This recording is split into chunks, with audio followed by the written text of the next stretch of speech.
मीना सोझी तर साह्रै मेहनती हुन्छन्। उनले एकदमै दुःख गरी परिवार धानेकी हुन्छन्। मीनाको श्रीमानको राम्रो कमाई हुन्छ, तर के गर्नु, मीनालाई थाहा नै नदी अर्कोसँग लागेको हुन्छ।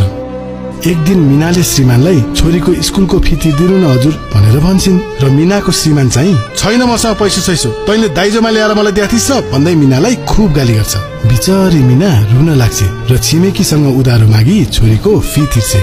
एक दिन मीनालाई फोन आउँछ र तपाईको श्रीमान थानामा हुनुहुन्छ, तुरुन्तै आउनुस् भनेर प्रहरीले भन्छ।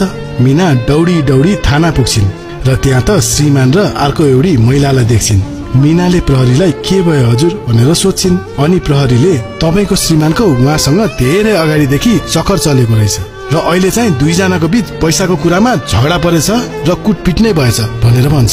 प्रहरीको कुराले मीना छानाबाट खसेको जस्तो हुन्छन् र श्रीमानलाई लोग्ने भनेको श्रीमतीको सहारा हो, विश्वास हो अनि भरोसा हो। सहारा त तपाई कहिल्यै बन्नु भएन।